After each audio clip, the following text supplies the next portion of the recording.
Hello,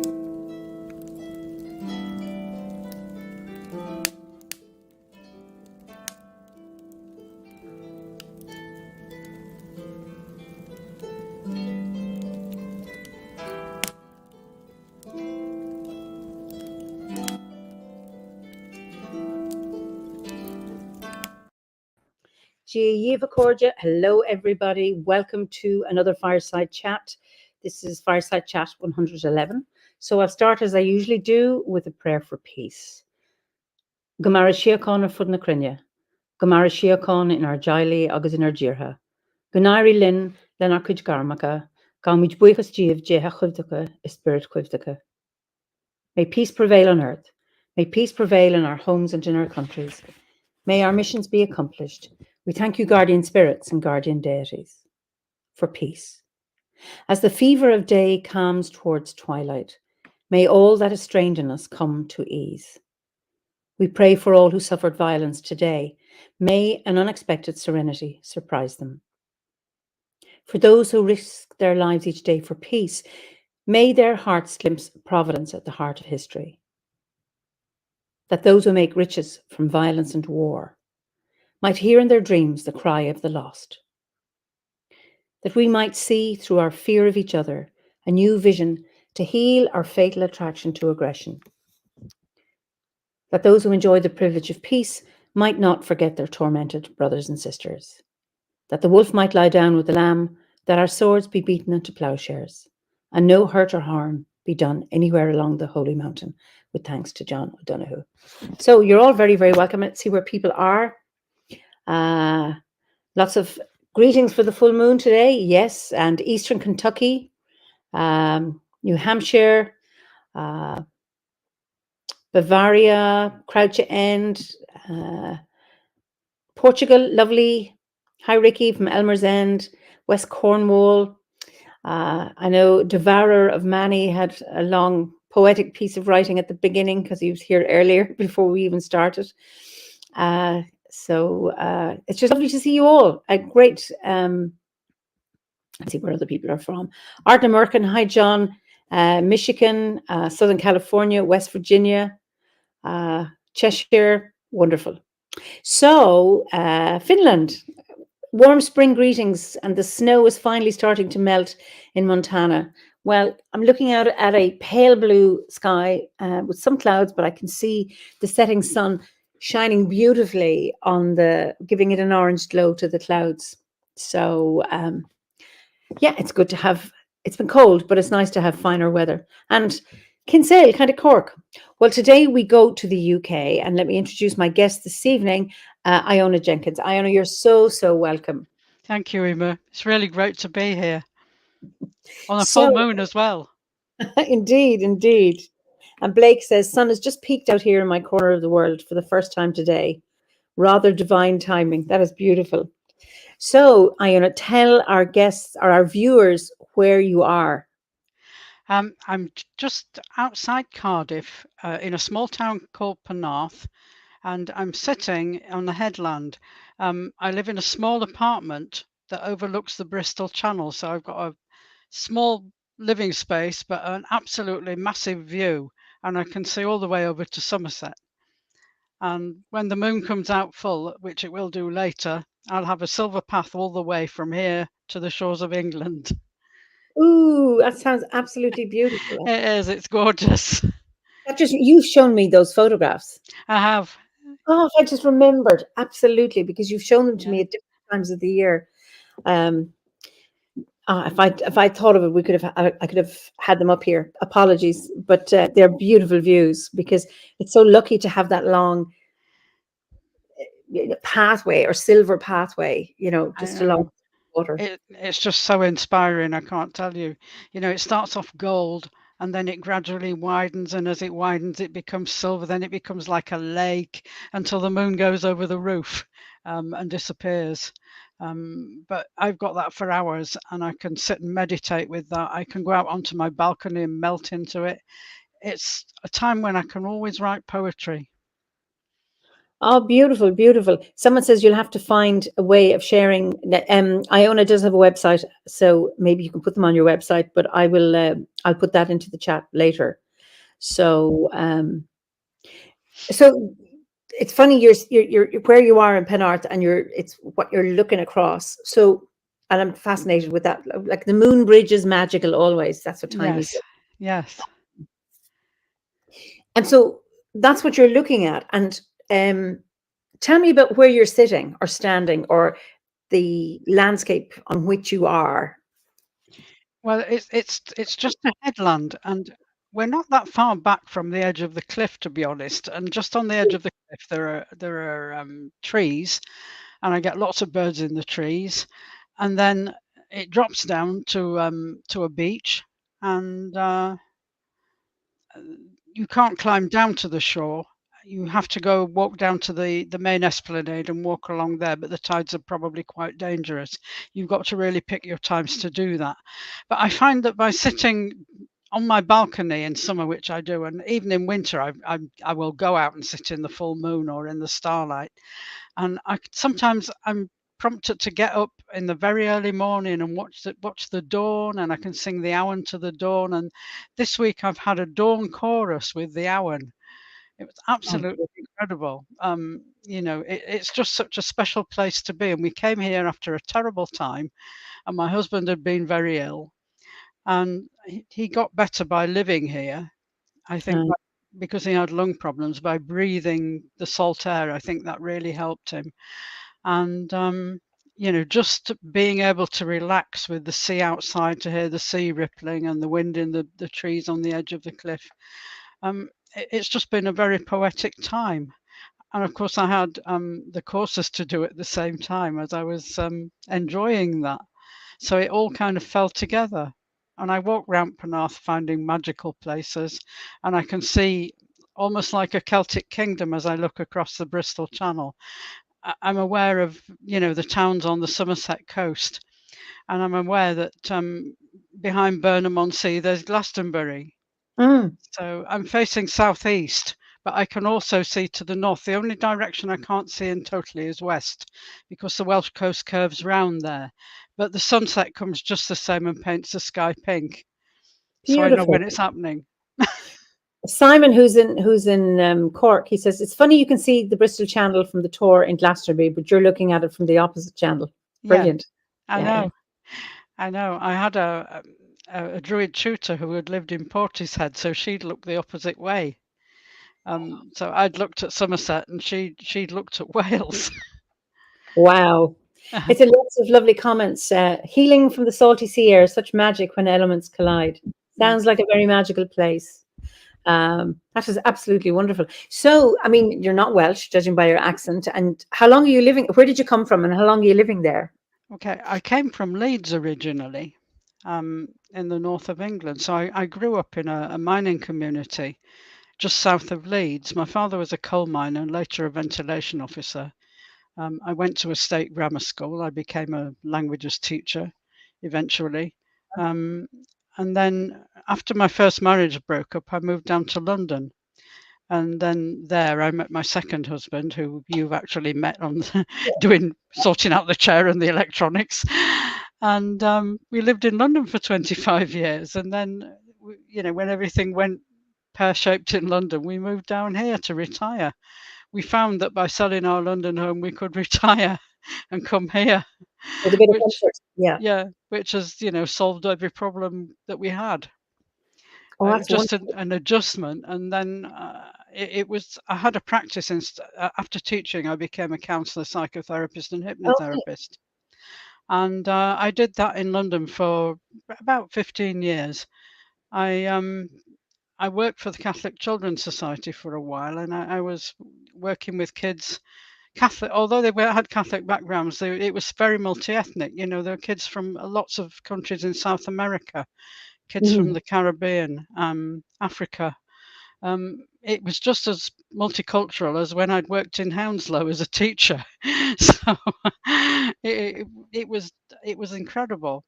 Some of the things that came to light there. For instance, with Peruvian families, that they still keep the shamanism. even Yeah. though they're Catholics. It's quite Yeah. amazing. I really loved it. I had 7, nearly 8 good years there, and then we came down here. And whilst I was doing that, I was also running a private practice. I was doing that 3 days a week in private practice, say 2 days a week, but it usually ended up happening in the evenings. So it's Yeah. probably more like 4 or 5 evenings a week rather than 2 full days.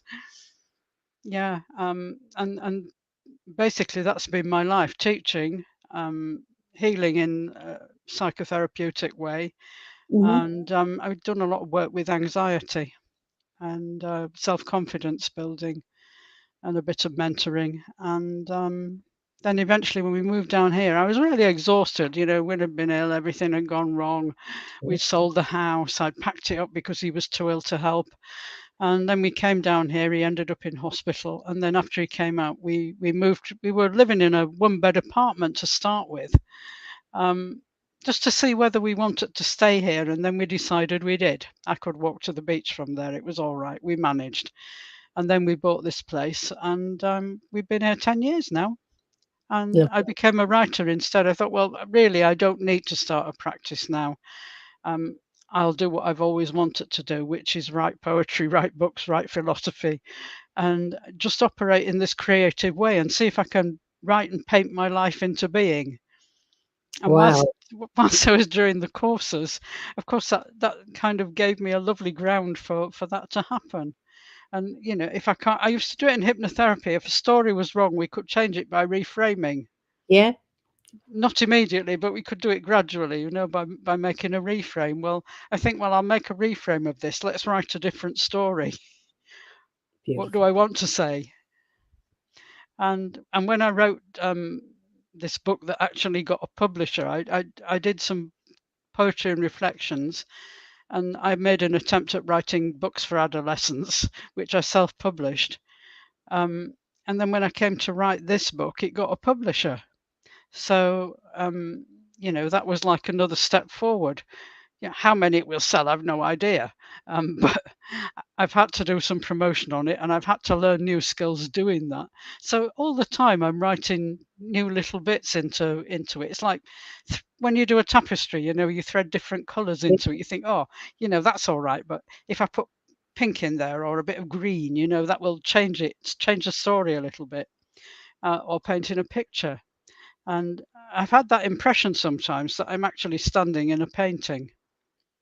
Wow. Like somebody painted all this. So there's people saying, "Tell us about your book." So I was going to ask you first how you got Druidry, but we'll do the book since you've mentioned it. So it's sing it. Oh my goodness, what have I done? It's is it to sing or just sing with bards? To sing with bards and angels. Okay. Oh my God, what have I done? I've put you out there. Apologies. Second time I've done No that. problem. In comments. I'm trying to. Ah, yes. Okay. Mm. Yes, two. Yes. And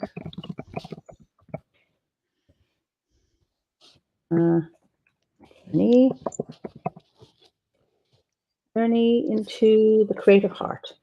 Mm.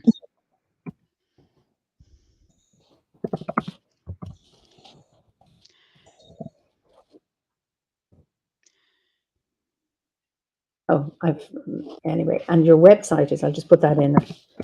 Just, IonaJenkins.com. that's great. Okay. I've mistyped heart. I tried to change it before I clicked it. So Yeah. that's tell us about your book. Well, I thought I'd do it in a creative flow rather than trying to write an academic book. Okay.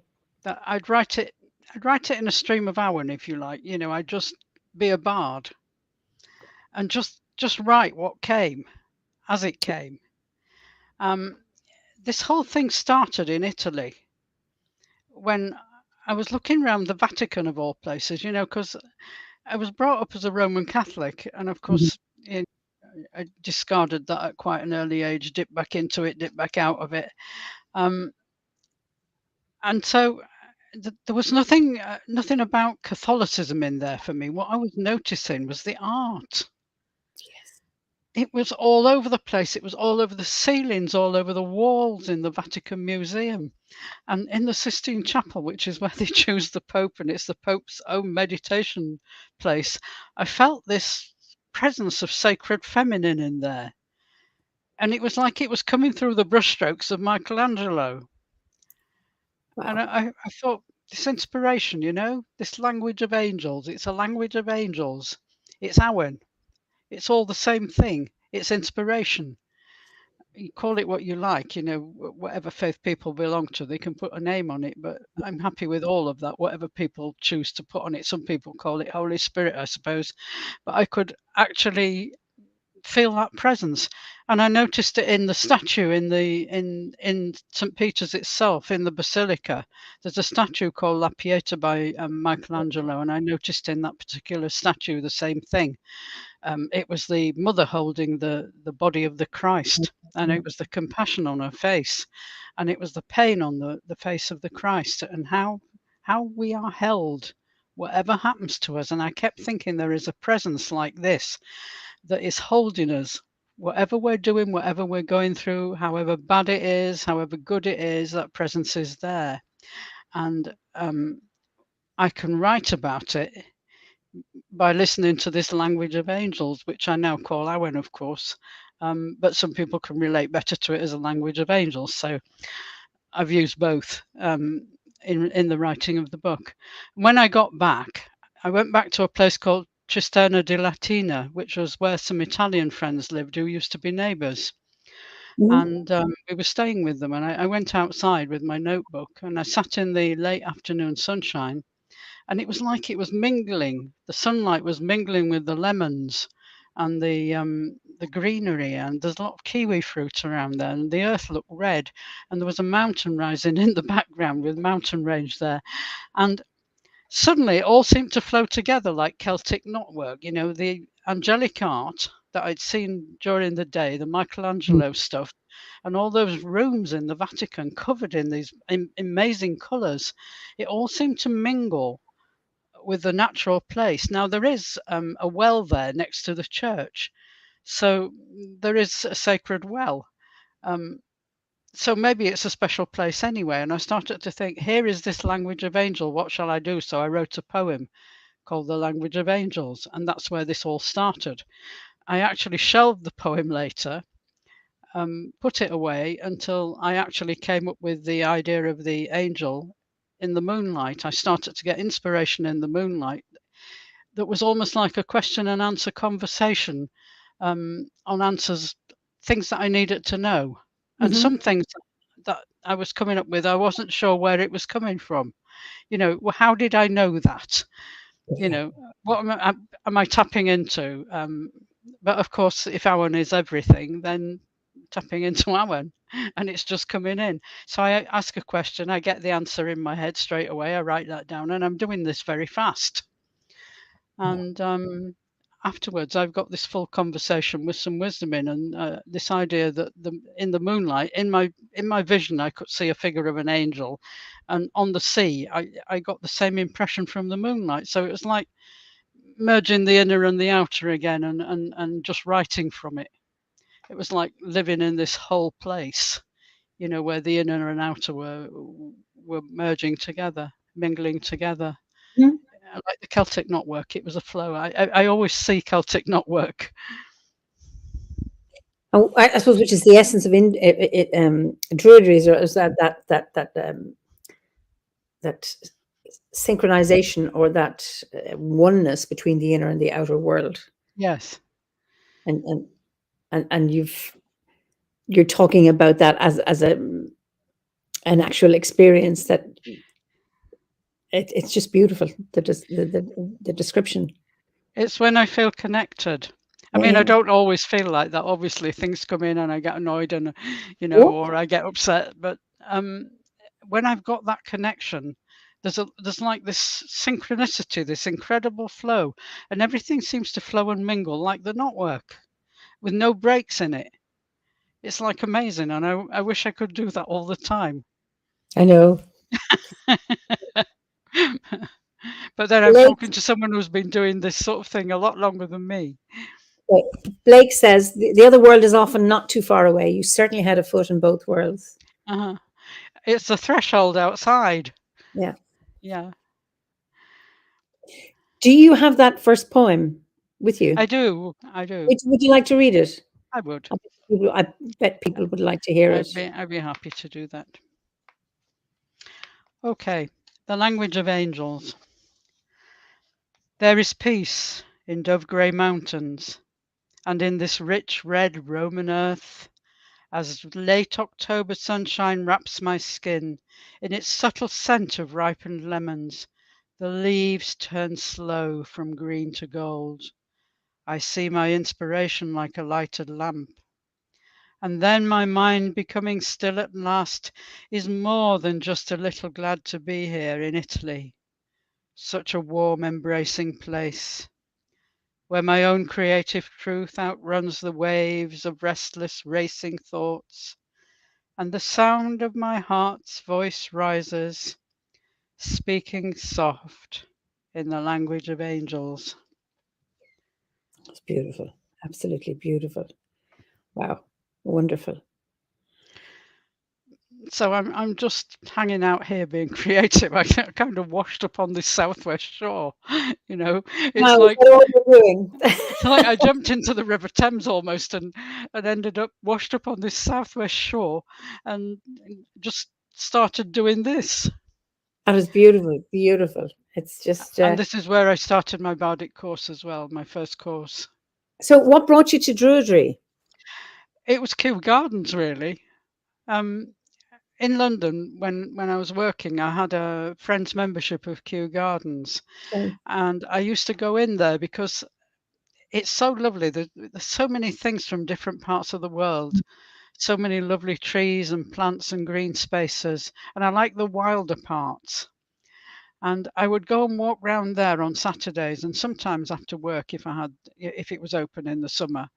And I would always get the impression that there was a druid with me. Now I don't know why, um, where that came from, you know? I mean, as a child, I always wondered the fields. I've probably been a druid for a very long time, but there it was coming, druidry, and I was practicing Buddhist meditation at the time, you know, and sort of working with a lama in the Jamyang Centre and a meditation teacher in West London. But there it was, and I wish I'd actually looked up the London Druids at the time, but I didn't, because I didn't know what it was all about. And then I came down to Wales. Of course, you know, this is a place where bards and druids are a fairly commonplace. I know the Gorseth is for Welsh culture, and a lot of bards are footballers and rugby players and things like that. But um, that's where it started. That's how I became a druid. It started in Kew Gardens, and it was like I did a lot of labyrinth walking at the same time. I flowed down to the Western Ocean, and here we are. And that's how I started to look it up on the internet. I came across Obod, and I looked at it and I thought, that's it. Yeah. And I wrote to Obod and immediately got on a bardic course. And that was, I think it must have been over 5 years ago now. So And so you were writing obviously before you joined the order. yes, I've been writing poetry for quite a long time. It's funny, you know, I always thought I wasn't particularly creative, though I was as a child. In my first marriage, my first husband was a musician. He was a great writer, and he was a painter. Um, and it was almost like I was a muse. Okay. And then when that split up, I mean, that was an upsetting time, but when it split up, I started to write poetry. It just started to flow from my pen. It was like the energy I put into my marriage was now mine. Wow. Wow. And all this poetry happened, and I sent a couple of poems off to a couple of places, and they said, we don't publish new poets, but this is very nice poetry, you know, you should keep doing this and try submitting it, keep submitting it. And then I came down to London because a clairvoyant friend came round to my house and said, do you know, nothing will ever change if you don't leave this house, because it had belonged to the marriage, and it was not far from my in-laws, and so I sold the house. I sold it quite quickly as well. Moved into a rented flat for a while, applied for a private schools agency. And I've never worked in a private school before. I've always done state schools, Mhm. state secondary schools. Anyway, they gave me an interview and said, "Where do you want to go?" And I said, "Well, I don't really know. I hadn't really thought about it, but I don't want to be in Yorkshire. I need a complete change." And so I ended up in London, with a living job as a house mistress. Yeah, yeah. And on my days off, somebody introduced me to my second husband. And then a couple of years later, I got married again. Wonderful. This just before we go on, Owen de Vardun, who's Irish, he said, "This is so fascinating to me. I'm from a family collective that consider angels more so of a point of caution. Obviously, there's a lot of cultural framing, but it's often understood that what has gone amiss or what signs, signals, connections, reflections are not being noticed. That the agents of the upper world, of the celestial levels, have to make themselves known. But I suppose in a more abrupt stigma, I find this beautiful." This is what his And response. that is such a connection. That is such a synchronization, because I have his book, Why the moon travels, and that Why the Moon Travels, and that is one of my favorite books of all time. I think his prose is wonderful, isn't you it? know. And if I want to be uplifted, I would read him. Oh yeah, I agree. He's very, very poetic. His writing is just beautiful. That is Absolutely. beautiful, absolutely gorgeous, and that is so amazing that he's just come on there now. Hello, Owen. That's lovely, lovely. Yeah, I just wanted to say that because it was just about the angels. Yeah, that's lovely. Yes. Somebody else. How did you get published? Because somebody else. It's interesting. You self-published your poetry. Was it because somebody up here as Tracy? I had a publisher for a book I'm working on, but they tried to take away that natural flow. So I'm walking away. And suppose I will do self-publishing. We need to be true to the process. Have you? When you say you were writing with that free way, you were Mm. just how lucky, how was it that you found a publisher who was happy to publish the way I you just write? I'd just been looking up independent publishers, and I came across John Hunt, and they just wanted a submission, so I just submitted it, and they put it to 4 readers, and then 4 readers thought it had all the right ingredients. Obviously, I have to do a lot of marketing on a creative book like this, which is why I've been doing so many podcasts. Okay. Um, and they accepted it, and there it goes. But with this particular company, everything's on a database, and you have to work on the database, ask questions on the author forum, then you get a publicist, and then you've got to actually get an extra publicity package to actually make it go. Okay, and that's up to you. That's up to you. Okay, yeah, yeah. It can be published, but if you can do all that yourself without having a publicist, um, they will give you so much time with a publicist, but the rest of it you have to do yourself. And did you find that difficult? I did, because I'm not a salesperson, I'm a poet. Yes, yes, And absolutely. I've been a teacher and a healer, it just didn't come naturally to Yeah, me. yeah. It's just not my thing. But I had to get over it, and I was doing the Druid course at the time, and I think that helped me do it. And if I hadn't been on the Druid course, I might not have published it. Wow, wow. It was just a point in that course where it got published, where I actually got over a big hurdle, about what I could and couldn't do. And one of those things was working on that database for a start off, because it's an impersonal publisher in that way. They'll always answer your questions, and you've got certain people you can ask questions to, but you never see them, you don't phone them. Oh, so it's not a not a human to human contact relationship. Only if you do an extra publicity package, then you get a face to face with a Oh, you publicist. pay for that, I take it. So it's what Yeah, you're willing you to have to pay. pay for an extra publicity package, and then you can have a face to face. You're like an hour on a meeting at one of these meetings. Wow. But that can be done, if somebody wants to do that. It's John Hunt Publishing, and Wow. I got published by they're owned by Watkins Media now, and I got published by O Books, which is the spirituality version. There's Moon Books, which is much more pagan. The different imprints. Watkins will also take submissions. Okay. But if you want a free hand in your own editing, then John Hunt is the best place for it. Okay, that's interesting. Yeah. And they do put the books in Waterstones and all the different places, and Barnes and Noble in America. As they don't just put it on Amazon, they do, and they put the ebooks on all the different places.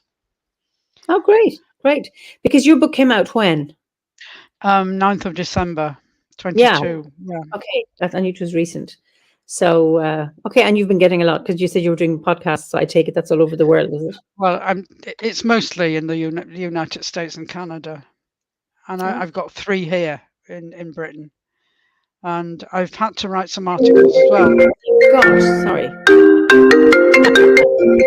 Excuse me. How's this happening? Apologies. Yeah, no problem. Oh, I hate when that These happens. things happen. It's the full moon. Yeah, I Yeah. had to write articles as well. I wrote an article for feminism and religion, which went down very well. That's a blog. It was a blog spot, and they have an awful lot of subscribers.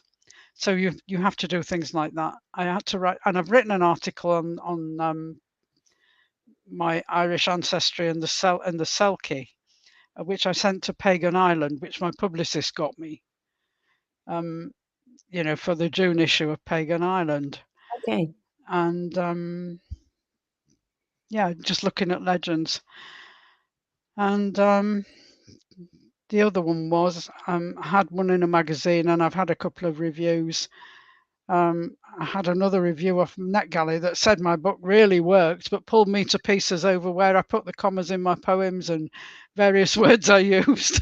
So you did a hatchet job on me, but not on the book. Wow. Wow. So anyway, I just took that. I've had to take that on the shoulder, and just sort of say, well, you can't please everybody all the time. She said she was an activist, that she believed in this, and this, and science. And it was really horrible when I first read it, and I thought, well, she said she was bitter and cynical, but the book had worked on somebody even as bitter and cynical as her. So I thought, well, it's not a bad review. She'd give me 4 stars. Well, if it worked on somebody as bitter and cynical, then that's brilliant. Yeah. Well, Yeah. I read all the anger, and then I got down to this, and then I sort of heard this little bit of sadness, and I thought, yeah, I've touched her somewhere, She's Well, been, actually, in a sense, it's more genuine than someone says it was amazing. yeah. Somebody's on, Well, a lot of really people had said nice things, a lot of different people had said nice things. And even the feminists said really nice things about it. But that was horrible. She had a political platform she was standing on. But I softened her up with the book. Well, Naomi says in poetry, it should be free for the poet to decide where punctuation fits. Yeah, in America, it's not so on an American template, evidently, but over in Britain, there's more of a move towards that, to put commas in if you feel like it. And usually the copy edit tells you where to put the commas on the manuscript. Well, I did what the copy edit said, and that was an American template. So if it didn't work, it didn't work. Okay. It's interesting to just go back to your Sumaran. I hope I've pronounced your name properly. Who's in India? They say the angel Sandalphon is the angel of music, perhaps a natural friend of bards. He was also apparently human once and believed to be the prophet Elijah. So it's interesting when your title is to sing with the angels, with bards and angels. That lovely, nice connection. Yeah. That is beautiful. Somehow they went together. Yeah. It just all fitted together. Wonderful. So, I'm going to get you to maybe do some more poetry later on, and just and maybe a little bit from the book, if there's a passage that calls to you. Um, is there, apart from where you sit, looking out on your balcony, looking at those amazing Mm, sunrises and moonrises, where in Wales, because you know it's a magical landscape, mm. you know, do you resonates with you in addition to where you live? Okay, the west coast of Wales, definitely. Um, there is a place called St Non's Well just outside St David's, and that really resonates with me. I stayed at the retreat house for a couple of days once, and it was really incredible just to be in that place. And another place is the top of Snowdon. I couldn't walk up there anymore, and I wish I'd done that when I was younger, but I didn't. So, I didn't find King Arthur up there, but I did think there was a star above my head when I got to the top. And there was this plaque that said, "You're a step closer to heaven." And I thought, well, I can believe that because I've got this idea that there's a white star above my head in the sky somewhere. Wow. And it was wonderful on the top of Snowdon. And it was just like standing in the wind. It was like being in well, it's a threshold place like this. Of course. And Lake Bala, I stood up to my Mhm. knees in Lake Bala, and I kind of let my consciousness flow towards the mountains down the lake. And I had to write the Taliesin tale into the book Mhm. because it just came as I was standing in the water. And that whole trip was inspired by the Bardic Grade. Beautiful.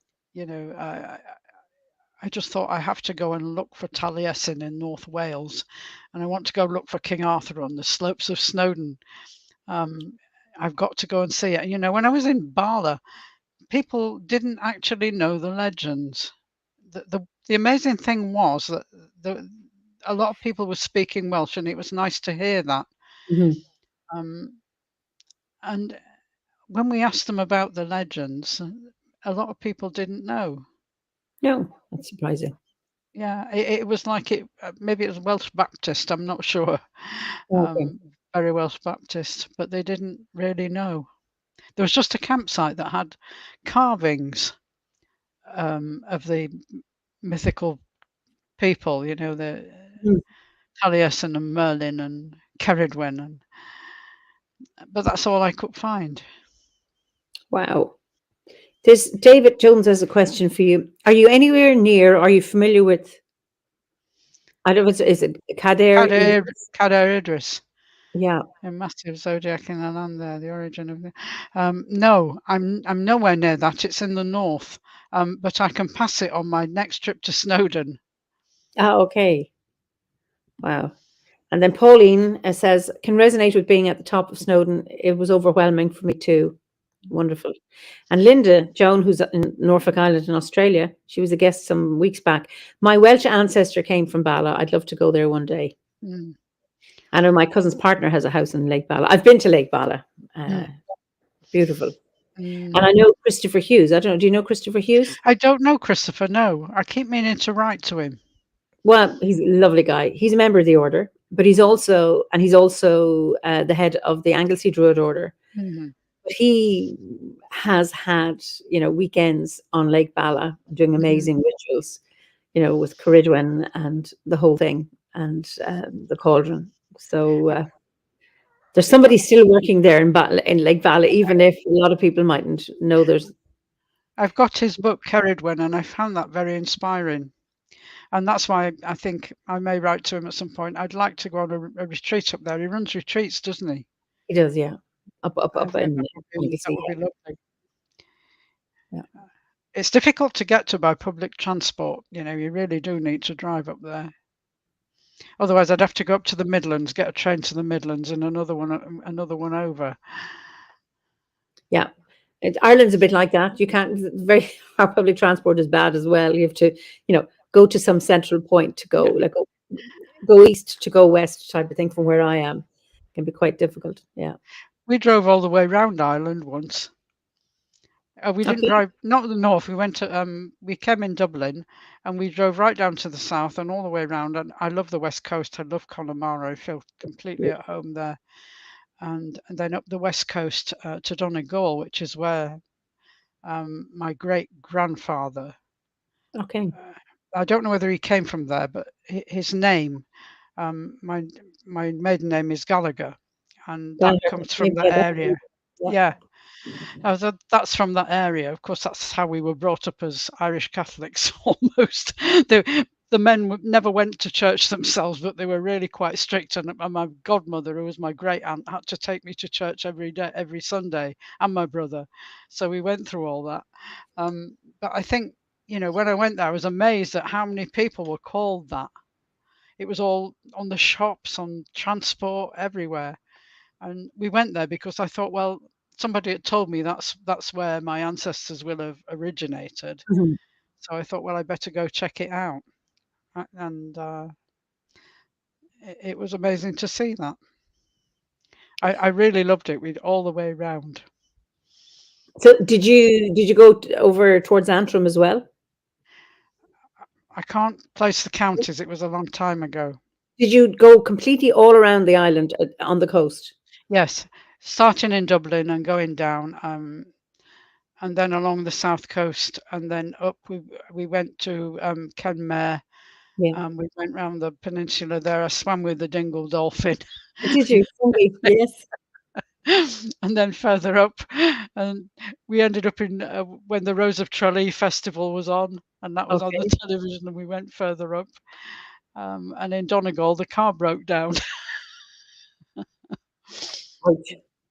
but we got it fixed, and then made our way back to Dublin eventually. And then I went to Newgrange when we went back to Dublin. Beautiful, beautiful. Yeah. I was in Antrim, the Glens of Antrim at the weekend at a storytelling gathering, and the scenery was, oh my God, sorry. The scenery was exquisite. Just up Uh, at the Giant's Causeway, Ballycastle. oh, The that's north. right in the north. Yeah. That's right. Yeah, it was just beautiful, and the Sea of Moyle, which is part of where I tell the story of the children of Lir, and Uh, that's one they spent 300 the children when they were turned into swans. They spent their second 300 years of mm, on the Sea of Moyle, which is that sea between Ireland and Scotland, which is quite wild, just incredible. We mm, went out on a boat to look for dolphins, but we didn't see any. So mm. anyway, but just There, beautiful. there are a lot Um, of seals up there, aren't there, as well, on yeah, that North Atlantic coast. absolutely. People say, where would you recommend to go in Ireland? As soon as you mention, oh yes, but you need to go there and you need to go there. So it's great that you Yeah, missed the, but that you went all around the coast. So I the know. next, It took us 3 weeks. oh great, and you gave yourself 3 weeks. I'm impressed. Yeah, it So was 1 August. We left London and we did that for 3 weeks. brilliant. I'd love to do that. I've never given myself 3 weeks to do it. Yeah, Well, that's I was my husband had his own business at the time, and I was working in school, so I had 6 weeks off. wonderful. Yeah, Yeah, yeah, it was an amazing experience. And I remember staying up all night in Cliveden. yeah, Um, Staying up all night with some Irish golfers who turned up with a bowron and all sorts of musical instruments, and we were singing folk songs into the night. it's beautiful. It was Brilliant. absolutely wonderful. Um, the person where we were staying took us to the pub in the village, and we spent the evening listening to music. There were lots of local bands on, and then we got a taxi. We ordered a taxi to take us back. When we came out, there was no taxi there. And we asked a guy, "Have you seen the taxi driver?" And he said, "No, I don't. I don't know where he is. I think he's been in the pub." So I thought, well, there won't be a taxi, so we'll have to walk back. So we walked back in the pitch black for about 2 miles to get back to where we were staying, and Wow, it was fantastic. Just everything about the whole holiday was fantastic. Even those little things, that could have put you off, thought it was like a big adventure. wonderful, wonderful. Mm. It's great to meet musicians in these impromptu sessions. You can Mm. get so much from them. Yeah, Yeah, amazing. Loved it. brilliant. So to get back to Wales. Well, it was just seeing you, took me back to Ireland for a while. Yeah, I've been to Caimabon in Wales. Uh, We've done a few Obod retreats there, just beautiful, mm, near Lake Pattern, and gone up to Dinnasaffarawan Uh, Mm.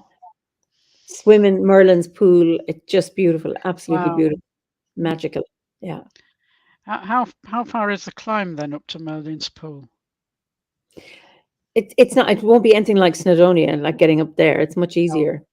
Uh, uh, yeah, it's doable. There's a small bit where you have to get up on the dragon's back Mm. up to where Mm. Dinasafra, where the towers allegedly were were um, I can were. do it with a couple of Nordic poles probably. I think you Um, could. my knees aren't as good as they were. Um, but getting your knees replaced these days is nearly impossible. So I bought some Nordic poles instead.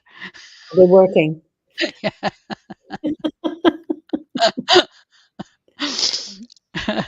It's you're going up through woodland and then there's a last bit. It means a slight slope and then there's a bit of a scramble up. But Yeah. I I wouldn't have. I heard nobody complaining.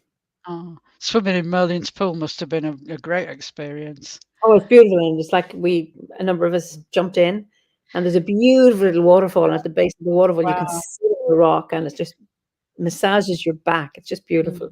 Mm. So, Yeah, there are some really magical places in Wales. oh yeah, Absolutely incredible. There's also some strange places around here. There's Lantwit Major for a start. My husband grew up there. It what's it has called? Lantwit Major, and it's supposed to be the first seat of learning. With St. Ichtod, who came here and started a Celtic Christian community along, one of the early Christian saints.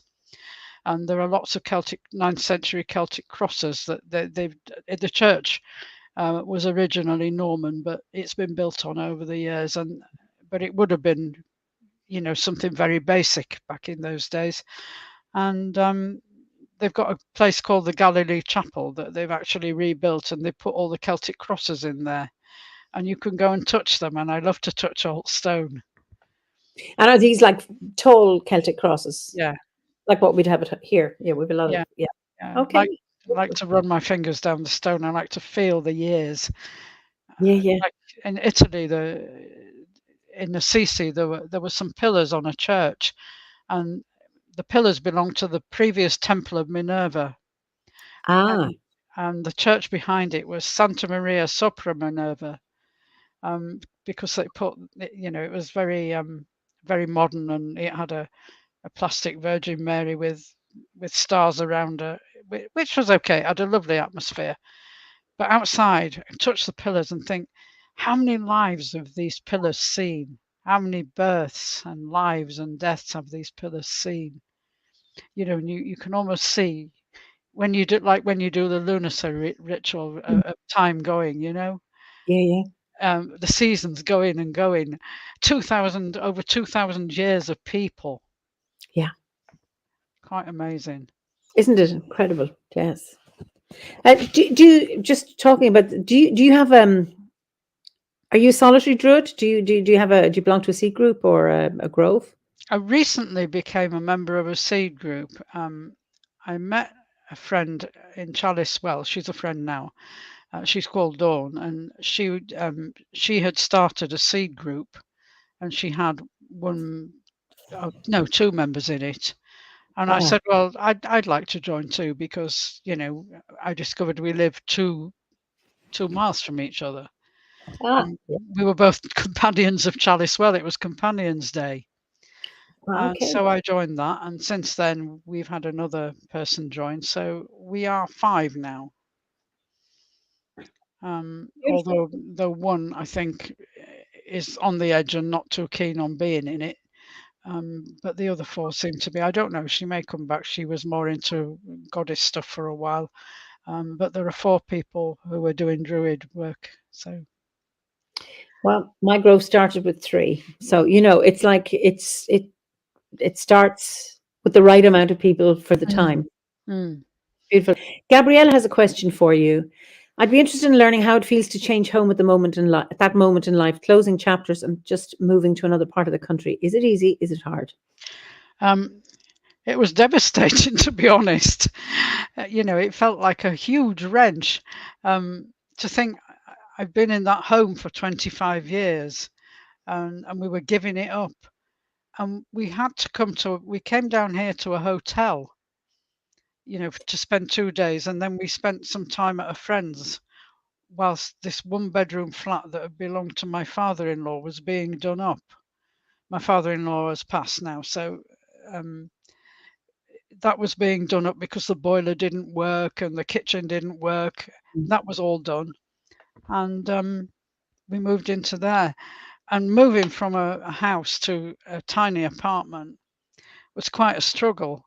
Everything was in yellow storage, and we had the one wardrobe, where we had a line of wardrobes in our room where you put things away, and it was a struggle. I have to say it was a struggle. But the good thing about it, and my husband was ill and ended up in hospital, and then he was on a breathing machine at night. Goodness. So it was really very difficult. But the one good thing about it was I could walk to the cliff from that flat. And every day, if I wanted, I could go down to the cliff for an hour and sit and look at the Bristol Channel. And I did that on a regular basis. And there's a place called Cosmiston Country Park. I could take the car down there, and I could just sit in the trees. So Wow. there was nature. I'd swap my parks and gardens of West London for the nature here, and then that got me through. And then we found this apartment, and we just walked in and thought, we've got to live here. And it wasn't a head purchase, it was a heart purchase. Beautiful. Because people are saying, isn't that quite close to the edge of the cliff? And we're saying, yeah, but it's still, it's insurable, so it's fine. So we're going to live here. And then this had to be changed slightly. Things had to be updated. And then we moved in, and we've been here 10 years now. And it's like, this is where we live now. But I have to say, the first year was really very difficult. But if you have to do it, like it had become almost impossible to keep that house going because we had a big mortgage. And the bills in London were enormous, and just getting your haircut was a fortune. And I just thought, well, if we move, we could actually retire. Yep. Sorry about this. We can retire if we want to. And Win has no choice anyway. He has to retire. And I can retire as well. So we'll just see how things go, because maybe he needs a bit more care, and we'll just see how it goes. And it went well, and he recovered. He's had another health problem since, but nothing as bad as that. So the lungs are better. I'm interested, in just moving from one location to another, how that can impact your health. And in this case, for the good. That's sea air. Yeah, because I think there's a lot of pollution in London. You can actually smell the petrol fumes in the summer. And we were more or less on a flight path, and I think planes dump fuel. And it was so much healthier, although I did have the green parks and gardens. I think we did need to do it. And even though I think sometimes if you don't do something, then everything pushes you to do it. That's right. Sometimes your whole life just falls down into an abyss, and then you have to struggle out of it and do it. And if you looked at the signs before and listened to your intuition, you would have done it. Yeah. And you didn't, because you couldn't face the insecurity of doing that. But Well, then it just became worse. But if you've had a house and the attachment, a 25-year-old attachment. I remember Howard, my husband, when he lived in one part of Scotland, and he was a GP, and he wanted to leave general medicine and study psychiatry, and I meant moving house. And he had built this, no, he hadn't built this house. He had done up this house. He had created a garden. He had plumbed and wired the house. So he was very, very heavily, we'll say, and meshed or entangled with the house. And it took him 2 years to reduce it to bricks and mortar. And then he was able to put it on the market and then move. And it's really interesting when you have an attachment. I mean, I'm very attached to where I am. I'd have to have a really, really good reason to leave. Mm. Just where I am and the magic of the landscape. Mm. Uh, Blake says, I've lived in 8 US states in my 39 years. I shudder when I see a moving truck. I understand that one. Yeah, I know. I would do that now, I think. And it's one of the major, the Holmes and Ray life event scale. It's one of the high scorers. There's divorce and there's death of a spouse, but moving house, Yeah. even if that's what you Yes. want, very stressful. Yeah. And I know I have found it very stressful. Yes. It's the amount of stuff you've got, you don't realize. You look at the covers and think, oh, I can do that quickly. And then it takes 4 weeks. And Tracy says, we jumped across country several times as a kid, and I've changed many states as an adult. The important thing is to run to something, not away from it.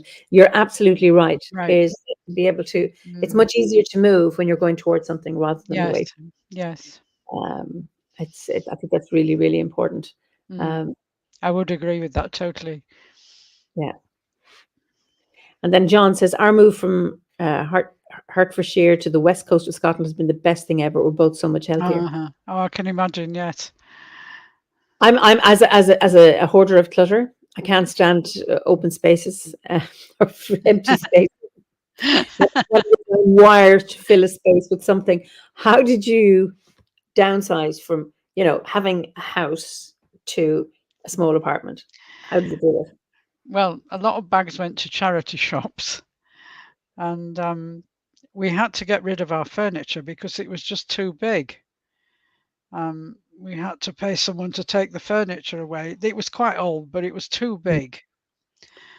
And I had to get rid of so much stuff. And it's like, that this is my life for years. And I'm putting all my qualifications and stuff into boxes, and my previous, essays and stuff all piled into these plastic boxes. And I think my life is just a pile of plastic boxes now. And that some of those are still in the garage downstairs, the garage under the flats, and some of that stuff's in there. But quite a lot of ornaments and Mm. clothes and things went to charity shops. Just had to do it and just had to be ruthless and think, well, yeah, I haven't worn that, for 2 years. You know, chances of me wearing it again are probably quite slim. Let's give it to somebody who wants it. Yeah, yeah. I just had to get into that. Well, sometimes one person's rubbish can become another person's magic, That's right. That's right. especially with objects. Sometimes you walk into a charity shop and see something, and think, wow, look at that. Look at the energy in that. It's amazing. And And that's something somebody else discarded, and you likewise do the yeah, same. and I hope some of the stuff we had gave people pleasure, because most of it was in fairly good condition. I'm impressed with your ability to let it go, because we have attachments to things, sentimental or whatever, and to be able to let it go, because then you're very free. Mm. It's Linda says, I love the excitement and challenge of moving. I've lived all over Australia. I haven't found my ideal place to live yet. Mm. I now have minimal possessions, and I sit well with that. See, I don't have minimal possessions. I collect books. I'm terrible. And then Ange, this is really interesting. I've only moved home once, and that was when I got married. I was born at home, and I lived there until I got married at 32. Mm. And that's fascinating as well. That Yes. having had just 2 homes in your life. Yeah, And that's a different story, isn't it? yeah, A different type of story. That's equally interesting. yeah. Mm. And gall wasps, the ones that make the gall apples on oak trees. Mm. They never move far from the tree where they were born. So there are people who are gall wasps who just Uh-huh. move to the next street or a little Yeah. bit down the road and stay. So it's Tracy says, I've got stuff down to 2 loads in my Jeep and nothing I can't load with my 64-year-old body. Well done, Tracy. Well done. So it's I'm impressed. Yeah. So what I was when okay, you're what, 5 years in the order? Have there been times for you when your Druidry has helped you or supported you in a way? Practically all the time, Eiimear. Okay. Yeah, because we were going through such a bad time, and I'm reading things, and some of the things that happen when you do the meditations are almost magical. A magical thing happens, and you think, wow, I'm stuck here in this little thing, thinking how awful this is, and there's all this. These things happen. Things happen in initiations, and things that happen in everyday Druid meditations or Bardic meditations. It was just magic. Every grade was magic, and I think it supported me through the terrible times. It certainly supported my creativity, and Yeah. it's supporting me into accepting, that I'm aging. Okay. Sometimes I feel that my body is aging now. I'm over 70, and sometimes I think, this is stiffening up a bit. Let's go Mhm. out and have a walk. But accepting that I have some limitations, that I'm not as free Yeah. physically Yeah. as I was. And Druidry has helped me to accept that, to sort of say sometimes life brings restrictions. It brought restrictions at the end of London, and it was to sort of say, it's time to move. Mhm. And now I'm experiencing a few physical restrictions, and we've experienced restrictions with my husband's health. To think, well, maybe we have to rethink things like diet, rethink things like what time you go to bed, Yeah. rethink lifestyle, and just taper it accordingly, and sort of say, well, I've come to this age, and if I do the right things for this age, then it will be comfortable and it will get into a bigger age. Whereas if I refuse to accept it and pretend that I'm 45, it's not likely to last as long as it should. Yeah. Yeah. Yeah. So Okay. I've gone for wisdom instead. Oh, absolutely, absolutely, absolutely. Go for Yes. wisdom instead of parties, and just have an occasional one. Lots of parties in your head. That's one thing. So it's interesting, Anne, just talking about the gall wasp. She's moved only 7 miles just from the border from Staffordshire to Cheshire. That's lovely. Oh, brilliant. And uh, the devourer of man, he says, my last move was 711 kilometers. Uh, Mm. far enough. Yeah. My mum wanted me to live down the street and marry a miner, and Okay. I just couldn't do that. And it just wasn't right for me. But I can understand the people who did. Hmm. For some people, it was right. Interesting. I've all my siblings and I do not live where we were brought up, and I have Mm. cousins on my mother's side, uh, and there's three sisters and a brother. They all live two sisters and a brother live in just fields near each other. It's a rural area, Mm. and their Mm. other sister lives 4 miles away, and they all get on, and their outlaws and in-laws get on. So it's Ah, fascinating. But that's not what mine is. Just different. And my daughter wants to move away. My son moves away. It's just interesting to. I think it's great to move away. Hopefully, they'll mm. come back sooner. Not closer, not to be so far Mm. away. But I think it's good to travel. But again, it's up to everybody. Some people just say, no, no, this is where I am. I am a gall wasp, and I'm going to stay here. And Uh-huh. for others to say, no, I need to go across that mountain or across the sea. Yes. Yeah, sometimes people have to do that. They have to have that adventure in order to make the story work. Absolutely, absolutely. And I found, living away. I've lived in Africa and spent 4 months in New York. Ah, I lived in 3 African countries, and it's like really appreciating what I have here. So the more I yeah, travel, yeah, the deeper my roots come in Ireland. I don't want to live yeah, anywhere. Love it here. Love yeah. the climate. I never whinge about the weather, No. but I've loved to travel. I've loved to experience different landscapes, Mm, mm. different cultures. So it's and then just to appreciate where my roots are. Yeah, a bit of a contrast between New York and Africa there. There was, and actually, I remember in 2009 being in Peru with a group. I was studying shamanism, and a group of us went with our teachers to Mm, Peru, and we were up, in the Sacred Valley and up in the Andes, and where it's very, very bare and Mm, very, very, very few trees, and mm, spent 3 weeks there, and then had to spend a day in New York on the way back. And I was meeting friends in New York, in Manhattan, and looking at those high rise. I felt mm. them, they were swaying.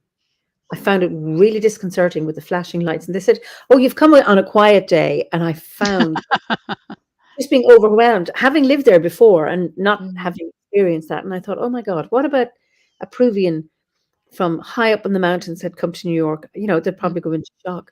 But it was that contrast, that mhm, swaying, busy, loud noise. And mm, so there's a big contrast between rural areas. Now, if you go to cities in Africa, like Nairobi is big, or Dar es Salaam, mm. uh, they're big, big, busy, Yeah, noisy, yeah. trafficy cities compared to rural anywhere, Mm, but big, big contrasts. mm. I found LA quite disturbing after Arizona, after being in the desert and actually going up to Sedona um, and the Grand Canyon and then coming back. And I've been used to wearing boots and shorts and socks. And then suddenly I'm in this city, and it wasn't, I didn't like it. Yeah, yeah. It just felt all wrong. But I had to go there for a few days before we got the plane back. Listen, I haven't been there, but yes, yes, it's the Yeah. freedom of being out in the landscape, out in the wilderness, or yeah, Mm, compared to a city. And she says, Iona, I hear what you're saying. Although I'm only 56, I struggle with my health, but like you, Druidry's helping me to accept things more. That's beautiful to hear that. mm, Um, Being able to accept, and it's not about resignation, it's not about giving up, but it's actually accepting what needs to be accepted. mm. It reminds me of that serenity prayer, help me Yes, to accept the things I cannot change and change the things I can, and the wisdom to know the difference. And I think it's about that, being in touch with your limits and with your abilities, and navigating navigating the road between the that's two. right. It's like it's living in the present, isn't it? You're living in the present. This is where I'm at. I'm not a child anymore. I'm not a teenager or a 45-year-old. I'm actually over 70. And I have to be more careful when I'm walking the streets, where there are potholes. I have to be more careful. I have to take my Nordic poles if I decide to go up a hill where it's all grassy. Um, and I have to take my mobile phone and make sure I've got that with me when I'm out doing that because you never know what's going to happen. It's just taking care. That's right. That's right. Blake says Druidry helps you to work with what you've got and Yes, maximize it. Yeah. yes. And I try to keep my mind positive about all that and think, well, it's not that I can't do it. It's just that I have to do it more slowly. Yeah. Mm. So that's about pacing yourself. Yeah, Yeah. yeah. Okay. So are we ready for, I think maybe ready for another, okay, Gabriella says, they're all amazed that Devourer says, oh, over 70? Wow, I thought 60 max. Gabriella says, you can totally jump in a puddle at 70s, Iona. Puddle Mm. jumping knows no age.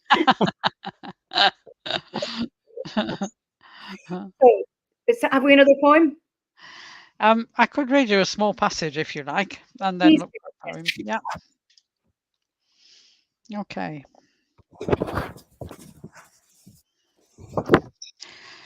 In the magic of dawn and twilight, the spaces between night and day and night, the veil seems to lift as the other world begins to weave its delicate ethereal threads into the fabric of my fertile imagination. At such times, I have often experienced a strange feeling that I am standing in a painting. And since I am a spiritually motivated writer, I'm taking as much responsibility as I can for creating my own life. As already indicated in my last conversation with the angel, I remain dedicated to the notion that humanity forms an integral part of the creative force, both spiritually and materially, which is why I now consider the development of love to be so very important. The angel realm appears in my internal landscape as a domain of exquisite colour and light, where words arise like notes from a celestial ocean, breaking in waves of sound and a flurry of bright wings upon the shores of human consciousness. It seems to me that angels work their creative wisdom through sacred feminine energy in a way that is both nourishing and life enhancing. My angel Astariel is a harmonious blend of opposites. My vision of an angelic being who personifies the creative spirit. As I see it in my own humanity, I open a door to allow the angel who appears both as a gentle, inspiring image in my intuitive mind and as a beautiful light on the ocean outside my window to step into the world of form through my art. In our role as planetary custodians, we are required to keep a watchful eye on the direction of our own intentions, since we are responsible for what we create. Beautiful, beautiful. I mean, and I think that speaks to what we were just talking about. Uh-huh. Yeah, you can you yeah, it's the responsibility for your life to create the path, and you create the path by putting your feet on it and That's right. taking the steps. Yeah, that's my impression of how it works. Absolutely. Gabriella says it feels mesmerizing listening to Iona's voice, to voice her poems. The reading itself as a container is also a poem within a poem. And Tracy says you write like a synesthete. Beautiful. Excellent. Thank you. Truth in those words, my love. That's from Wolf Spirit Echo. So, Uh, yes. And um, Eunice born Fernley. Hi, Eunice. I haven't seen you in years. I'm relating to so much of what you've both saying. I moved from Oxford to a small remote island in Orkney 17 years ago. My druidry is a lone practice, so I really appreciate connecting like this. Lovely to have you here. So brilliant. So we'll have another. You have another poem for later, do you? I've got loads of poems. I've got the book, so I can actually read any Oh, poem you like. give us another one then. Okay. I'll read the one at the end of the last chapter.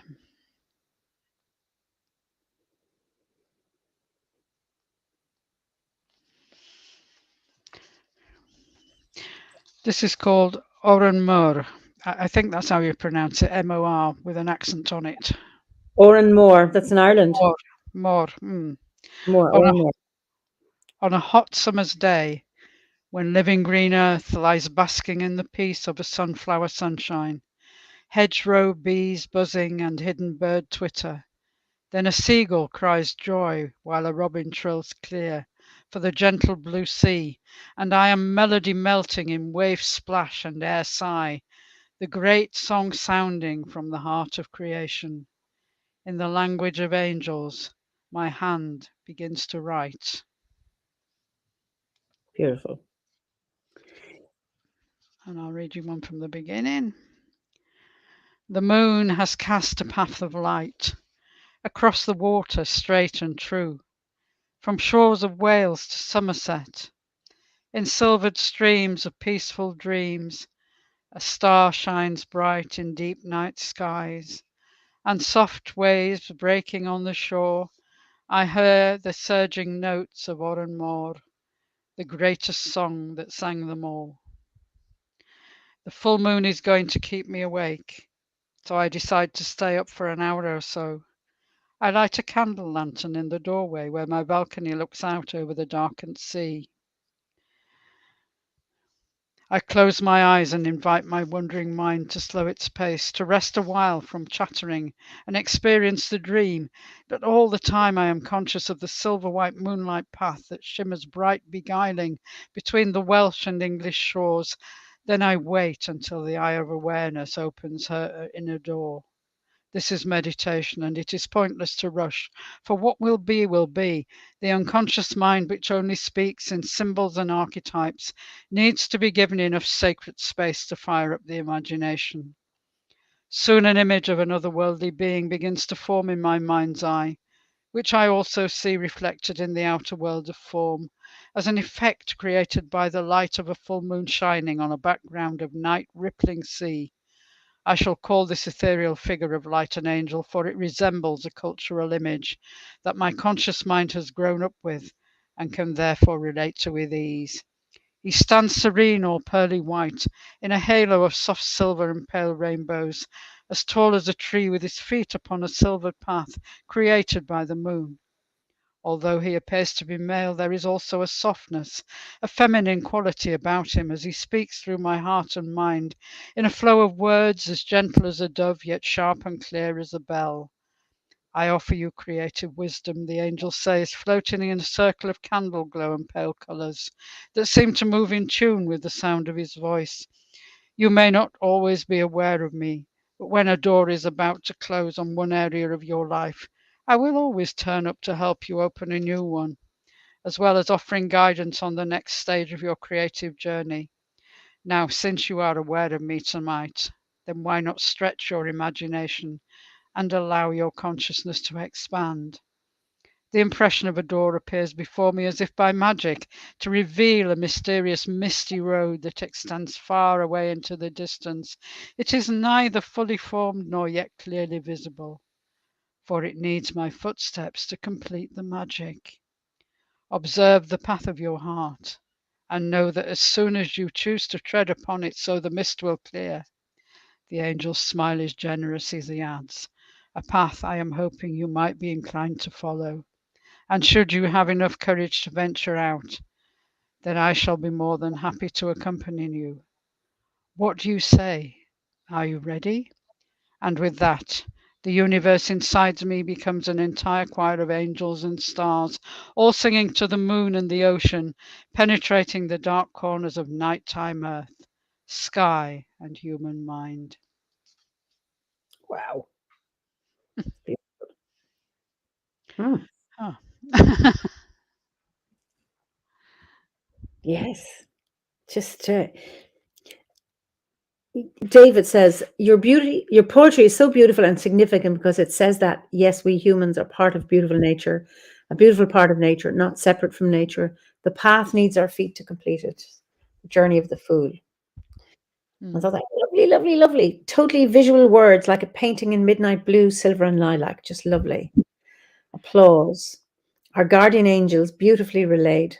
So just lovely comments. Oh. Then it works. Then the bard's job work. The bard's task is done. It works. That's right. That's right. That's right. Yeah. Mesmerizing magic. That's from Taimi in Finland. Just beautiful. Just Oh. Oh, those are so lovely. we have those who join us for these chats are just really lovely and very supportive. And Mm. um, Maria, this Carmen, she's in Spain. I got carried away as though in meditation. Just beautiful. Yeah, so I love powerful. my tribe. I really do. Yeah. That's why Druidry is my home. It's full of people who appreciate lovely words, appreciate the earth and the nature around them, and appreciate how good it is to interact with all that. And I feel so sorry for people. It's a form of compassion, when they can't go out and melt into the sunrise. For people whose heads are full of viciousness and violence, sometimes that actually makes me sad rather than angry. Yeah. Is that they cannot do that, that the sunrise doesn't speak to them, that the seagulls don't speak to them, that the wind in the trees doesn't make a melody. Yeah. I would like to, I want to I wanted to use my voice to bring a vision of beauty, um, a vision of peace and harmony, so that I could inspire, heal, and bless. And I wanted to do that. And a lot of people are not going to hear that or see it. Um, but that was my intent to do, to work as a bard to do that. And I would just, it would be so amazing if everybody could actually sing Awen to the sunrise. Yeah. Absolutely. I just, Blake says, Druidry asks and requires us to step outside that anthropocentrism, and when we do, we can relate to nature and other non-human beings as equals. I think some aren't prepared for that. Yeah, That you can hug a stone and you can find an answer by leaning on a stone. You can lean on a tree and get the answers you want. Everything speaks to you. You put your hand on your heart and listen to the wind in the trees, and it feels healing. that's right.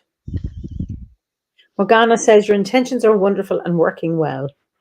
Um, yeah, and Philippa says you really do it. So yeah, it's just It's just a little voice, but there's a lot of us. There's 30,000 of us now. yeah. And that's just us, that's just our druid tribe. But it's amazing. Yes. So, and what would you say? Yeah, okay. I'm going to come back to it, but just your greatest achievement. It's very difficult to say, really. I think one of the greatest achievements was putting this book out. When I got a master's degree, that was a great achievement too, because I was told that people like me didn't do things like that. I grew up in a mining community. I went to a state grammar school, and they said, "What do you want to do for a living?"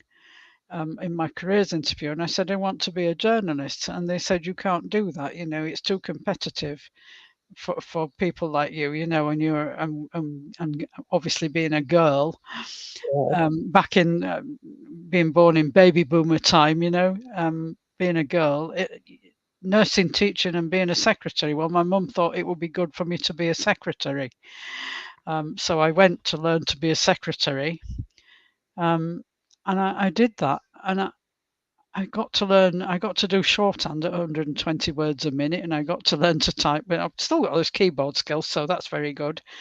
And I worked in the holidays. I'd left school and I'd gone to a college of further education to do that. And it's called BTEC today, but it was called something else back then. It's called an OND.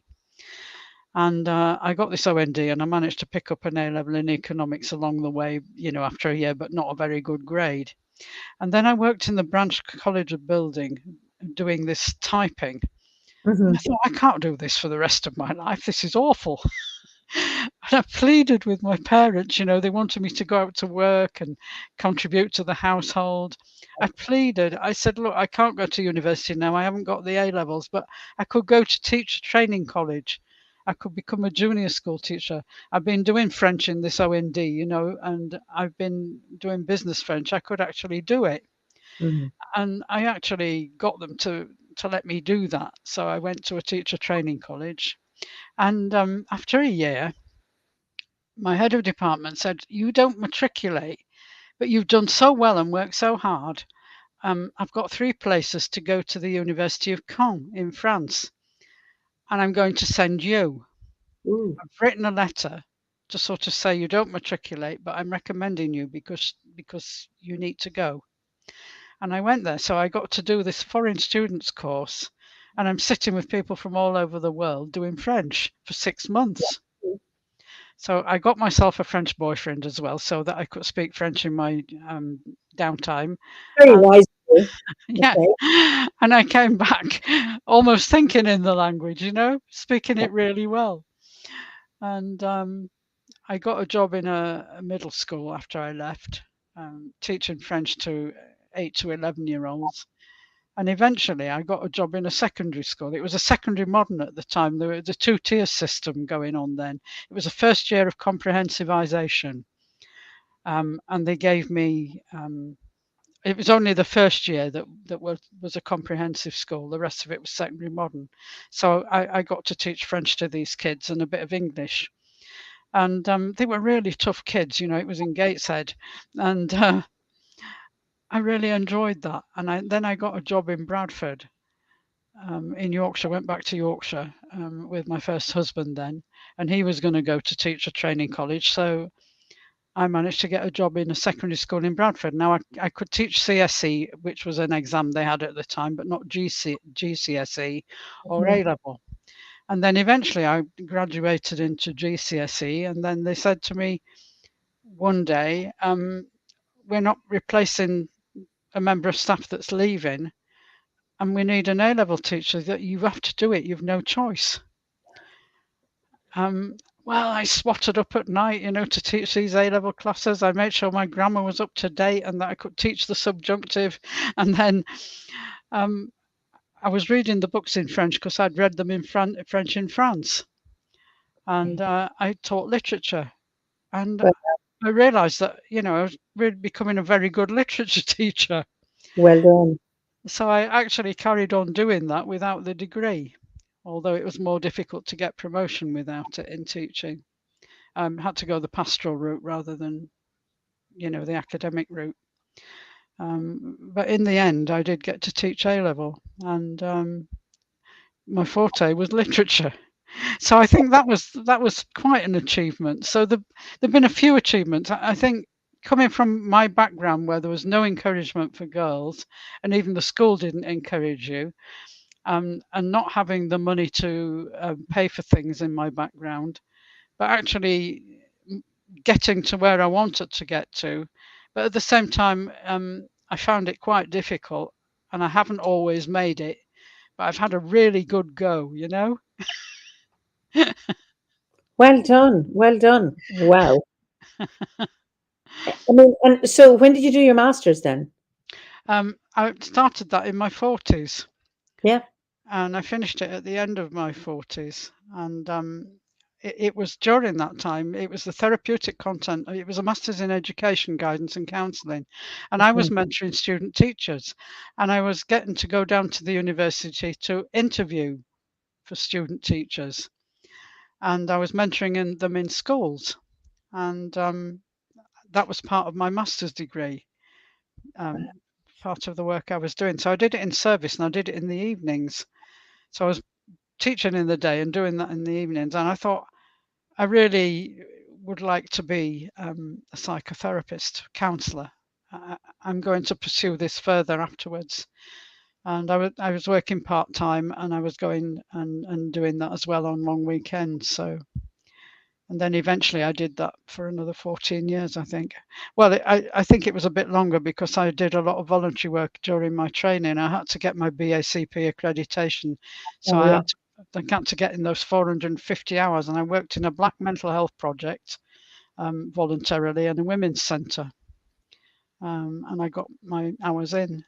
So I've had a lot of achievements, through a lot of restrictions. You get more points for those, I think. You weren't a shoe-in, so it's just it's well done, absolutely. And she says, I had no encouragement at school, and because I missed a year due to spinal surgery, I wanted to do something worthwhile. Yeah, it's to do it in spite of, or even because of, Mm. of whatever obstacles or whatever has been said to you. You say, I am still going to do that. I'm still Yeah, going. And yeah. of course, it's not a straight path. And this is what's lovely, is it doesn't have to be a straight path. Some people know, I'm just going to go here. I'm here, and I'm going to go there. Mine has always been around houses, which makes the journey very interesting. I know when we were in school, it was our leaving cert equivalent to the A levels. It was, that's your one ticket. If you don't get that, and I've discovered, no, there's other ways, and you can actually, we have a NQI system, which used to be called FETAC, and you can go up to level 10, which is equivalent to a doctorate. That's not told to kids in schools, because not everybody fits the system, and there's many ways of going. And I think it's exciting how there are more education opportunities than would have been in the past, like particularly adult education or late entry. I think it's great. Yeah, I think so too. And I would encourage people to take them. Like in India, the kids don't have notebooks and pens. And I remember going to a stonemasons village, and we nicked all the pens out of the hotel rooms, all of us in on this party, so we could give it to the kids. And a lot of people had brought exercise books with them.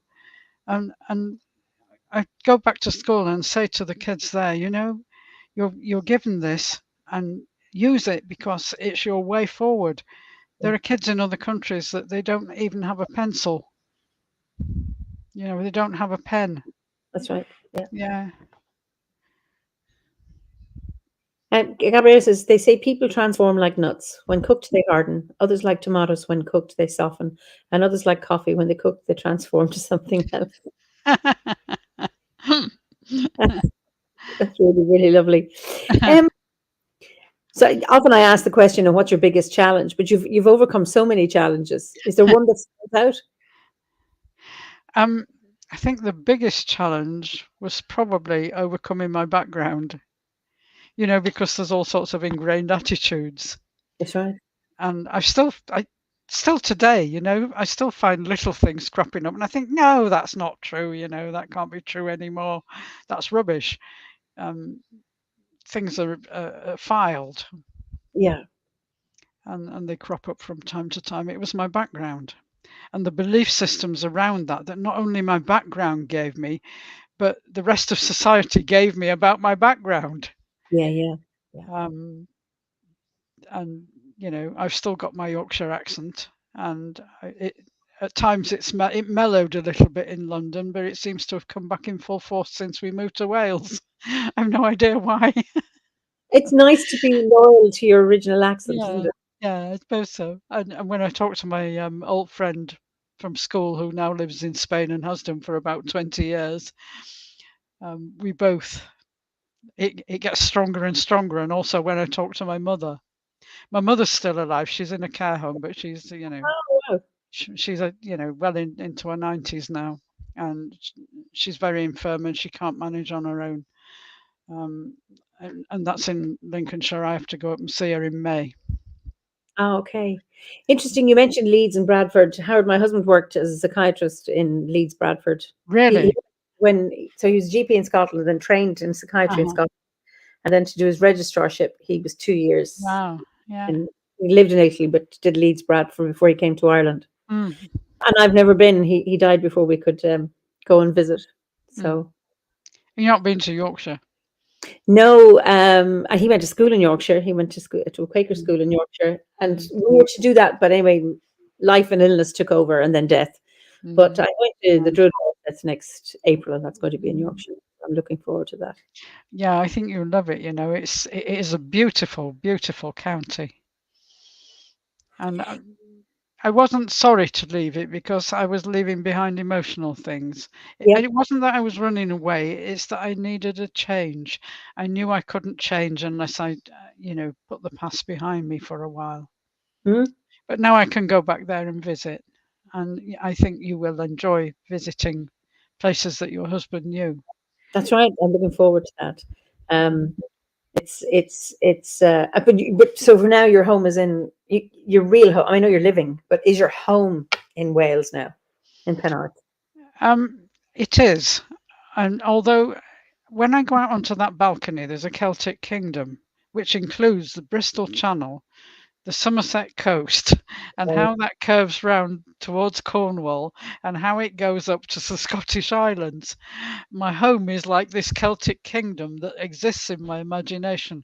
And Glastonbury is part of that. The Isle of Iona is part of that. Um, and the Scottish Isles, I love the Scottish Isles, the west coast of Scotland, and right down to Brittany. All that's my home. Um, I don't know why. It's just that I got this impression of a Celtic kingdom. And I started looking up kings, you know, to see whether we had a Celtic king here, and there was one very close by, 7th century, that has similarities to Tintagel and down the coast. Lovely. Yeah, so there was an actual connection um, to what was happening in my imagination when the Angel of Place was kind of telling me about this. Just your name Iona. Why were you called Iona? I was sitting in the sunset on Iona, and Oh, it this was like is not the name your name your parents gave you. it's not the name my parents gave me. No, Okay. um, I couldn't have put my name on a website because the whole thing is there's too many people called that. You know, there's too many people. So what are you going to be called? I thought, well, it was almost like the island called me by her name when I was there, so I'll call myself Iona. and I'm Good. happy with that, and Yeah. I'm happy as a druid with that, and it works for me on my books, and it's not a secret, and it feels like me now. And does Gwen call you Iona? Does he call you by your given name, your first name? No, he calls me by my first name, um, but he doesn't call me Iona. But my druid group, my Oh, seed group, the seed group called me Iona, and okay. Dawn, who runs it, has always called me Iona. Beautiful, beautiful. Well, Penny Billington calls me Iona as well. well, like I know you by no other name, so it's Iona. Um, and Blake says chosen names are our real names, in my opinion. It's Yeah. an interesting thing about name. I've been happy with my name, and it, it's the name I have, and I'm happy with it. And I know people who haven't and have changed their name, and it's about finding. It's actually being at home with your name, wherever it is. Yeah, it started with not being able to use it because there were too many people with that Yeah. name. It was far too common in Wales and the whole of Britain, and I thought, well, yeah, I'd get nowhere with this.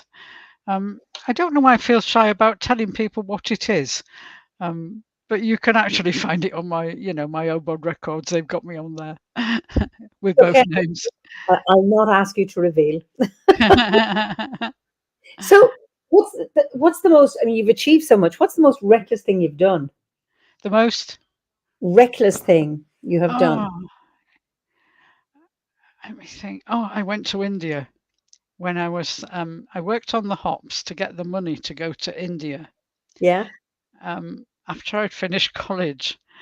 And I went to India with very little money in my purse. It was a guru thing, and it was crazy. It was just crazy. But I was all right. I mean, I was young, so I didn't come down with any serious disease, although I did get ill when I was out there. Mhm. I healed quite quickly when I came back. But it was crazy to do that.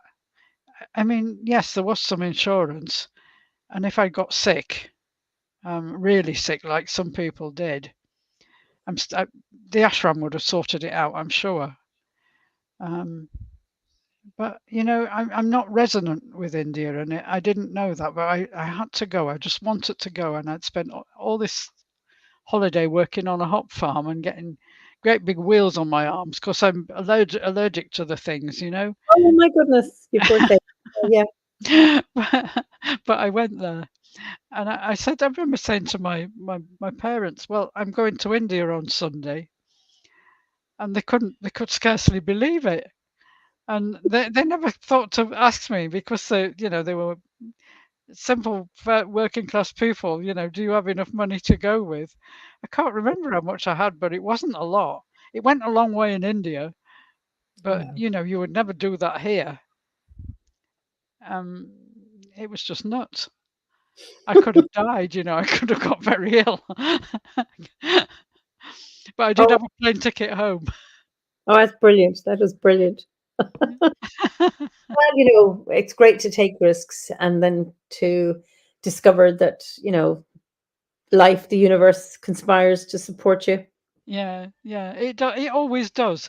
Yeah. That's my experience. I can fall into a depression and think this is terrible, but if I really think about it, every stage of my life I've been supported Mhm. somehow. Some things happen, things have I've found answers, I've found a course, I've found people along the way who've given me answers or prompts, and it's been fine. And I'm hoping to carry on doing that. Wonderful. I mean, I'm just thinking of all the wisdom you have. Poppy has a question. Did you get any wisdom from the guru? um, no, not really. I thought I had, but I'm not sure he understood his scriptures and any more than anybody else really. The women and the men were segregated. I went with my first husband, who was my boyfriend at the time, Uh, and oh, it was very strange. I don't think I got any wisdom from that. I got quite a lot from Buddhism later in life. But I don't think I got any real wisdom from that. I've got more wisdom from actually living, and you know, I don't think. I think life is the greatest teacher when we've finished. But certainly, the OBOD courses have added that touch of magic that has really made it come alive. Hmm.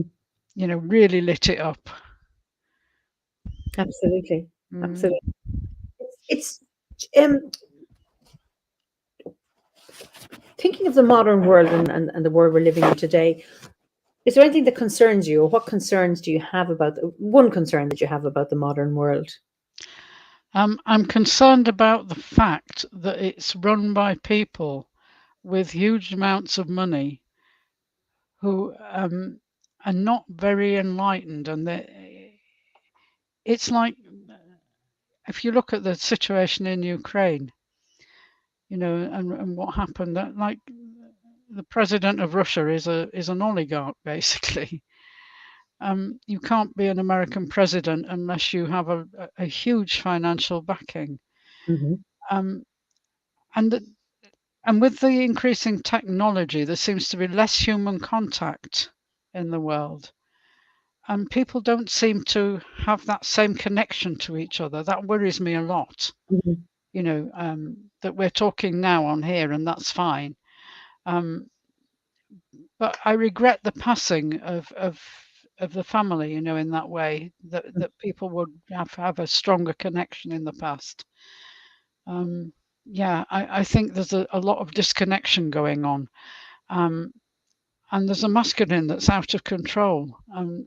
I want to actually think about lifting the sacred feminine a little bit, because I think there needs to be a bit more equality. I, I would like to see a gentler, more enlightened masculine that uses the information that comes in a way that benefits everybody. Hmm. Well, that's my idea of creating through the heart. I Yeah, want yeah. to, I want to see that.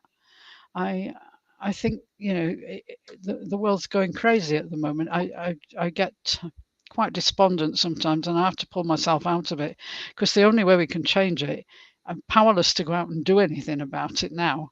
Um, but if I can keep myself in a decent place, Hmm. that is putting out the right signal. And the more of us that put out that signal, it's like singing the Awen together. The more of us that put out that signal, it just makes a little difference. It's like little sparks, little fireflies in the night, um, creating a difference, that we can sing a new song. And Absolutely. we have to create a new, more harmonic song and sing it. And the only way we can do that is by working on ourselves, because most of us just don't have the power, the physical or emotional power to go out and do and deal with that. It's just too big. But as a group, as a collective, all the people who are experiencing light put their light into the world. It's bound to make a difference.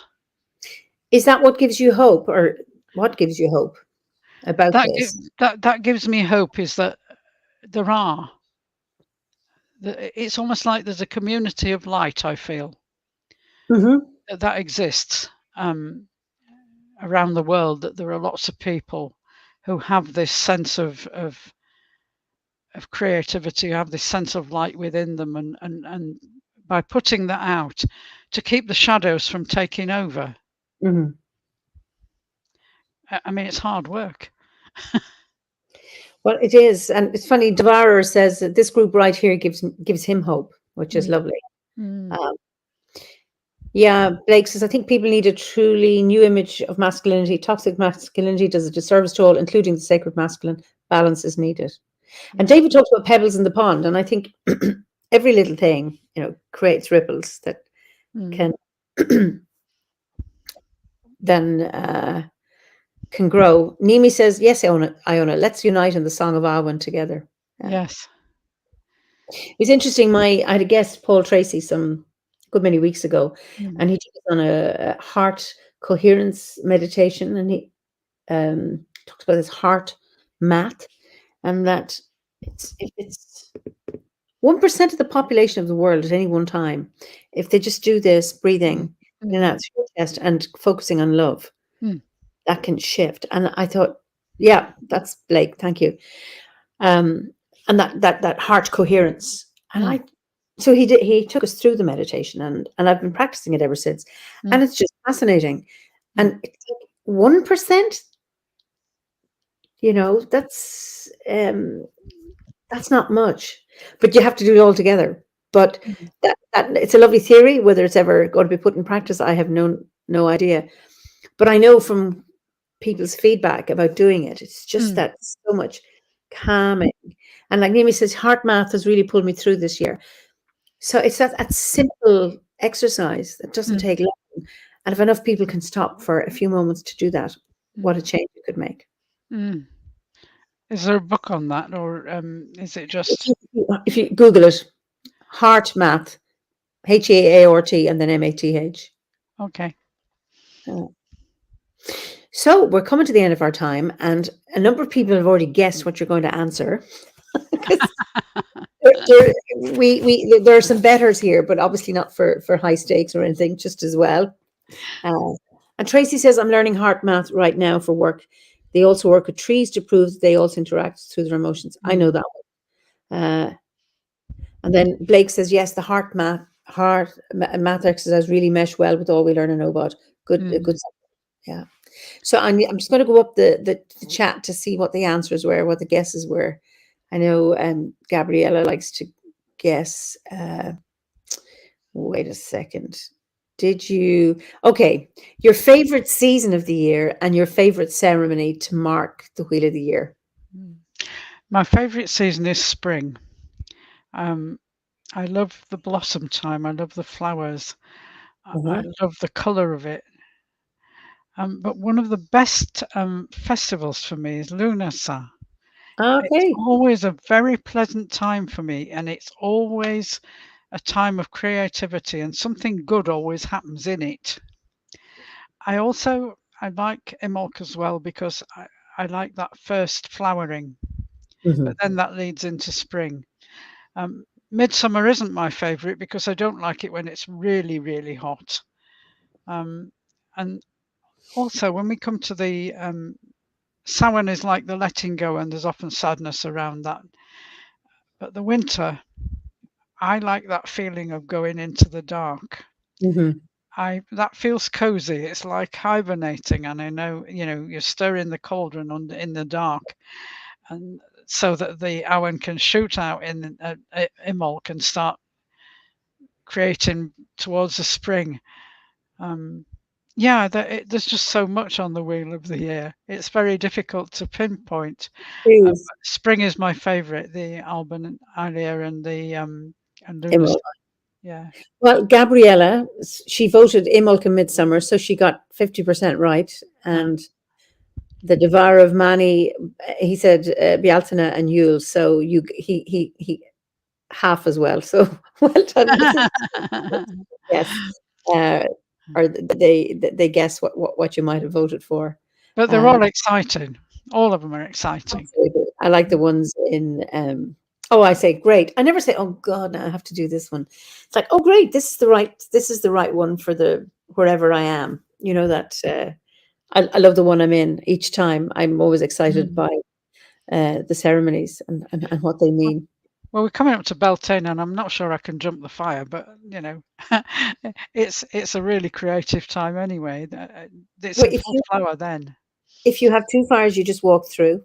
Mm. And I could go to Chalice Well. we jumped the fire for the solstice, but walk between two fires Oh, for okay. so. Uh, and Gabrielle says, I wanted to say Lunasa, but very rarely people like Lunasa. Yeah, I don't know what it is about that. I got the biggest visuals with that I've ever had, when I was doing the meditation on it. And great things happened during that time. That's when I got a publisher. Oh, it's wonderful. And I see, Gabrielle, it's not that people don't like it. It's just I ask them what's their favorite. So you have to choose. Now, Blake has a solution for you. If you can't jump the fire, you can step over the tea light. Thank you. I will do that. If I can't get to Chalicewell and do that and go and do the fire, then I will step over the tea light. That's a great idea. Thank you. And Pat says, I love Bealtaine. It's usually the first time I manage to defrost myself after the winter. Yes. I find I love, yeah. I mean, I love the spring equinox. I just love that that as planting the seeds in the pot. I just love it because then I follow them and watch them as they germinate. And then Bealta and I love it, but I have a garden that conspires against me. Every time I turn my back, something explodes, and I'm looking at high grass or high cow parsley, and if there's any dew, I walk through it, I get Right. soaking wet, and trying to just to manage it a little bit to be able to navigate my way. So, but yeah, every time of the year is lovely. It's the right one, the one that you're in. I think it's great. I just like stepping over the tea lights. That's making everything possible. Yeah, Venus is that's my lovely. the tea lights. Yeah, That's a great idea. You could have a special tea light holder for that, that's right. for that time of year. I think it's a Beltane tea light holder. That's brilliant. So listen, it's been such a joy talking to you, Yeah, Eiimear. talking to you too. I know from listening to your poetry and your book, and I wish you all the best with it. Thank you. So where's that for sale? Well, it's for sale on Amazon as usual, but it can be bought in Waterstones. You can buy things online in Waterstones now, and the Okay, the big bookshops are doing some discounts. The ebook can be bought on Kobo, Hive, and Apple, as well as Amazon. great. And it's in Chalicewell Bookshop. It's in the Henge Bookshop in Avebury, and it's in Watkins in central London. Brilliant. Well, you've gotten loads of attention with it. I'm delighted. That is just brilliant. And just judging from I'm sure people when they've heard the little articles you've done, so it's brilliant. Debbie says, "Leap the tea light." And there's something. I'll do that. Thank you. I will do that. So listen, I'll let you say goodbye, and then I'll send you back, and then you stay where you are, and I'll just close here and say goodbye to people. Well, it's been great talking to you all, and I hope that you're having a wonderful spring, and that Beltane will bring you lots and lots of creativity, lots of bright blessings and love. Okay, I'll see you soon. Thank you so much for your lovely comments and for joining us again. As always, I really, really appreciate your company. And I look forward to seeing you next week for another Fireside Chat. So enjoy the rest of your day, your afternoon, your evening, your morning, or if you're watching a recording of this. So in the meantime, be well, agus slán go fóill.